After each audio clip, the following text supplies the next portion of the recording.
Hello বন্ধুরা, সবাইকে welcome জানাই আমার আজকে নতুন একটা ভিডিওতে। আজকে আমি রেস্টুরেন্ট যাচ্ছি। আজকে আমার বাবা মার অ্যানিভার্সারি, তো মা বাবা রেস্টুরেন্ট যাবে বলে আমাকে বারবার করে অনেক ইনসিস্ট করলো যাওয়ার জন্য, তাই জন্য আমি যাচ্ছি। চলো, তার জন্য রেডি হব। প্রথমে আমি লাগিয়ে নিচ্ছি ময়েশ্চারাইজার।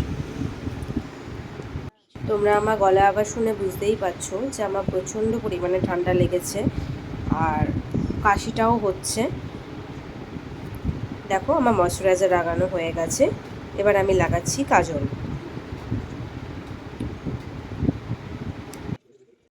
এবার আমি লাগাচ্ছি মাস্কারা। আর সবাই আমাকে কমেন্টে জানিও যে আমার এই কুর্তিটা কেমন লাগছে। এটা 3 পিসের কুর্তি, প্যান্ট আর তার সাথে ওড়না। এবার আমি লাগাচ্ছি, দেখো, একটা রেড কালারের লিপস্টিক। আমি পুরো রেডি হয়ে গেছি। এবার আমি সমস্ত জিনিস ঢুকিয়ে গুছিয়ে রেখে দেবো, যাতে বাড়ি আসার পর এগুলো গোছাতে না হয়। চলো, এবার এগুলোকে আমি ওয়ার্ড্রপে রাখার পর আমি চট করে চুলটাকে বেঁধে নেব। দেখো, আমি একটা হোয়াইট কালারের একটা সেট পরছি গলার, আর তার সাথে ছোট্ট ছোট্ট দুটো হোয়াইট কালারের পুঁতির কানের পরছি। এবার আমি এই ভি শেপের আংটিটা পরে নিলাম। চুলটাকে পরে করব, আগে ওড়নাটাকে পরে নিলাম। পরে এবার চুলটাকে আজকে একটু অন্যরকমভাবে বাঁধছি। দেখো তোমরা,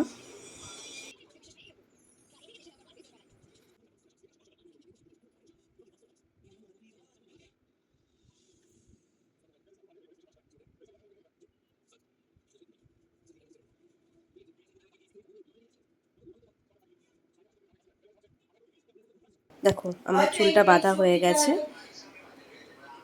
আমি ফুল রেডি। এবার চলো, দেখো আজকে এই চুড়িদারটার সাথে আমি ব্ল্যাক কালারের এই ব্যাগটা নিয়েছি। আমি ফুল রেডি হয়ে গেছি।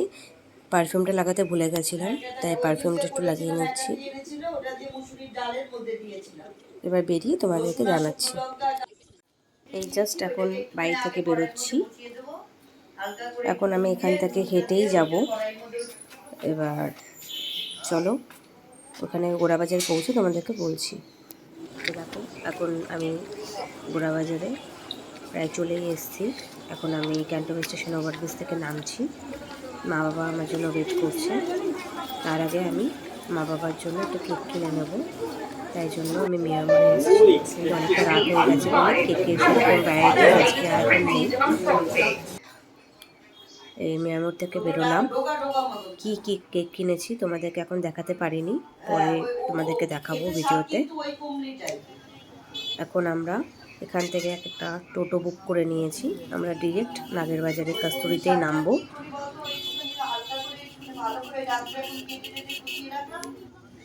দেখো, টোটোতে বাবা, মা আর বোন আছে।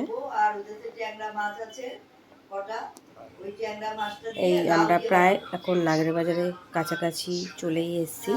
এখন ইমামি সিটি ক্রস করে আমরা নাগেরবাজারের দিকে এগোচ্ছি। দেখো, আমরা কাস্তুরিতে চলে এসেছি। যদি তোমাদের বাঙালি খাবার ভালো লাগে তাহলে তোমরা অবশ্যই এই রেস্টুরেন্টে আসবে। আমাদের অর্ডার দেওয়া অলরেডি হয়ে গেছে। দেখো, অনেকটা রাত হয়ে গেছে বলে এখন সেরকম কেউ নেই, পুরো ফাঁকা। বাট পরে অনেকে চলে এসেছিল। যেহেতু খাবার আমাদের অর্ডার দেওয়া হয়ে গেছে, অর্ডারটা আসতে একটু টাইম লাগবে, তাই জন্য আমরা চটপট করে কেকটা কেটে নিলাম। রেস্টুরেন্টে এসেছি বলে ক্যান্ডেল আনিনি, শুধু কেকটাই কাটছি। দেখো, বাবা খাওয়াতে গিয়ে আমার গায়ে কেক ফেলে দিয়েছে। তার সাথে সাথে আমাদের রাতে ডিনার চলে এসছে। পোলাও, মাটন, ডাব চিংড়ি।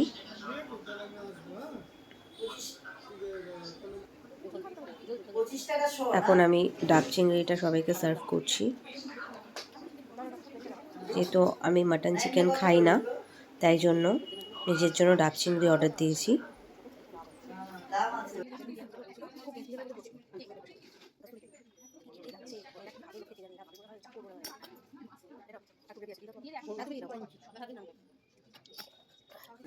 খাওয়া স্টার্ট হয়ে গেছে। অ্যাকচুয়ালি আমার খুবই কাশি হয়েছে, তাই জন্য আমি বললাম যে সেই ব্লেডটা একটু উঠিয়ে দিতে, কারণ আরও ঠান্ডা লেগে যাবে, তখন আরও কষ্ট হবে। তার জন্য আমার পোলাও জিনিসটা খুবই ফেভারিট। আমি সচরাচর যদি বাইরে রাইসের কোনো আইটেম খাই, আমি পোলাওটা খুব প্রেফার করি। চলো খেয়ে তারপর তোমাদের সাথে আবার কথা বলছি।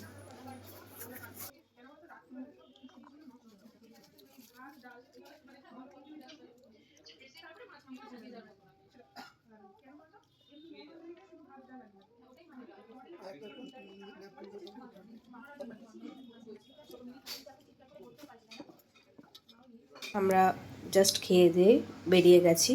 আমরা এখান থেকে একটা রিক্সা বুক করেছি, আর আমার বর অলরেডি ওয়েট করছে আমার জন্য স্টেশনে। তো আমরা এখান থেকে এখন ডিরেক্ট স্টেশনে নামবো। আমি এখন ওভারব্রিজে আছি, ও নিচে রিক্সা স্ট্যান্ডে আমার জন্য ওয়েট করছে। ফোনেও সেরকম চার্জ নেই, জানি না কতটা ক্যাপচার করতে পারবো। আমি জাস্ট এই বাড়ি ঢুকছি, আর এই ভিডিওটা আমি এখানেই শেষ করছি। যদি তোমাদের আমার এই ভিডিওটা ভালো লাগে, বেশি বেশি করে লাইক করো, শেয়ার করো, কমেন্ট করো। আমার চ্যানেলটাকে প্লিজ সাবস্ক্রাইব করো, আমাকে সাপোর্ট করো। Thank you, good night.